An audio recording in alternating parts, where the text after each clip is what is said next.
So let's talk about the fearful avoidant attachment style and the deep, secret, subconscious fear of helplessness. In this video, we're going to talk about where this comes from, why it's a big core wound, how it actually will create a lot of feelings of frustration and anger and resistance. And also, we'll talk about what you can do using a really powerful reprogramming tool at the end.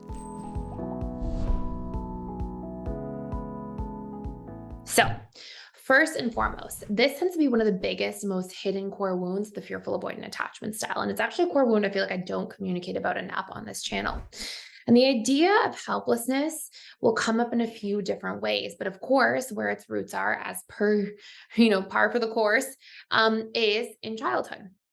And often, how this core wound comes up for a fearful avoidant is because if you are in an environment where you have to grow up too fast and you're exposed to things that are beyond your means of handling, perhaps, for example, you are a parentified child and you grow up in an environment where you have to really caretake for your parents at a young age, maybe because somebody struggles with alcohol or somebody constantly emotionally dumps on you and is telling you all their problems when you're too young to be able to really handle that. In any of those cases, you will grow up too fast and you will feel helpless in the process. Now, a lot of times fearful avoidants adapt to this by becoming, really proficient at handling these types of situations by learning to kind of thrive in the chaos or get comfortable dealing with things that are a big stretch for them. But at a young age, there will be this conditioned feeling of being helpless. And where this will often pop up in your adult romantic relationship dynamics is actually this big fear of relying on people. So, a big dynamic I'll see for the vast majority of fearful avoidance is this fear of either being in the wrong relationship and then feeling totally helpless, or having to really rely on somebody, like rely on them to, feel like you're creating a life together. Maybe you're sharing finances.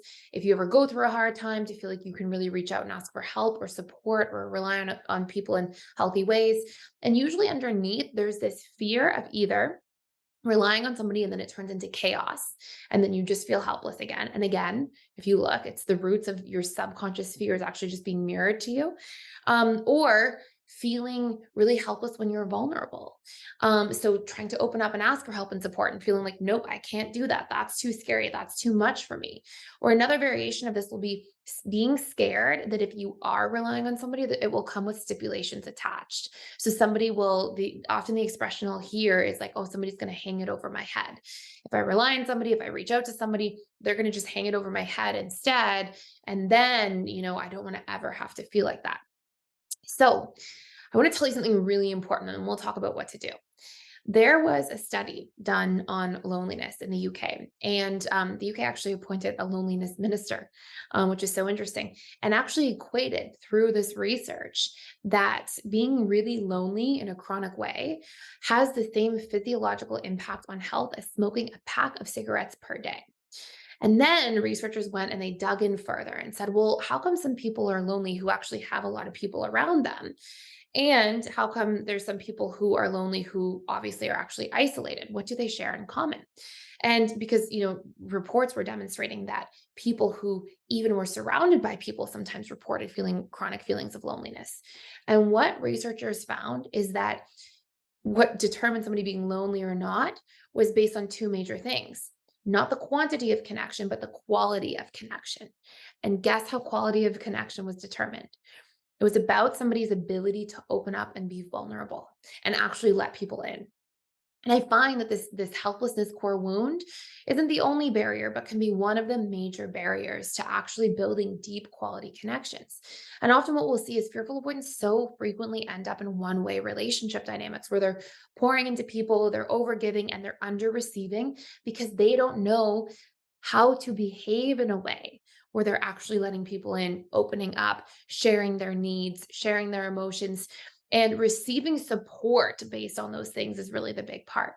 Now, the funny part is that the opposite of our core wound, helpless, I am helpless, is to feel helped or to feel supported. And this can be something you source either within yourself, but in the case where the wounding is usually in the fearful avoidance relationships, meaning that the way to heal isn't around, isn't to avoid, but it's to go through. It's to actually work on allowing yourself to receive help and support.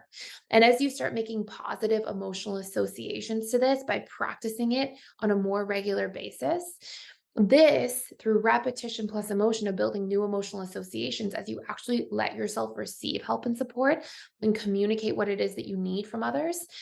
When you do this, you're building new associations to this old thing. So the old thing being receiving, when you got programmed with negative emotional associations, like to receive means it's hung over my head, or to receive means I have to open up and that's too vulnerable, I can't do that. Or if I'm in a dynamic where I'm working on receiving, like I don't want to receive from unhealthy people who I can't depend or rely on. So if you're in any of those cases, you have to reprogram new emotional associations to this old thing, and this comes with practice. And so 3 steps you can use to practice. And by the way, if you want to actually work on core wound reprogramming in a lot of detail, you can check out our emotional mastery and belief reprogramming course for free for 7 days, literally fully free. You can go in. It'll be more than enough time to go through that actual course. It's one of the most powerful courses at PDS, and actually has all these tools for how to reprogram your subconscious mind that you can take with you and apply to like so many areas of life. But anyways, I'll put the free link down below. But on the flip side of that, like if you are in a position where you are, number one, communicating your needs to people and articulating them very clearly on a daily basis, picking healthy people, right? Don't go to somebody who doesn't have a good history, but like go to people who you do have a bit of established trust with, and practice actually opening up. Practice like 1 or 2 times per week with 1 or 2 different people, just saying, hey, I'm having a hard day. I could use a hug. Or, hey, I need some advice on something. Can I share this with you? And can you give me some feedback? Or today, I'm having a hard day and I could really use somebody giving me a ride to the airport. Or, do you mind helping me with XYZ in my house? Like, if you can just communicate and ask for things 1 or 2 times per week, and you can practice leveraging that repetition and then actually feeling good when you receive, like taking it in, allowing it to land, appreciating that somebody wants to show up for you instead of starting to tell all these stories like, oh, I'm now indebted to them forever, or oh, they're probably frustrated that they're here, or oh, I'm such a burden. Make sure you're in charge of your internal dialogue. No, relationships are about giving and receiving. I'm actually going to practice receiving in this situation, practice reaching out, allowing myself to rely and depend on other people in healthy ways.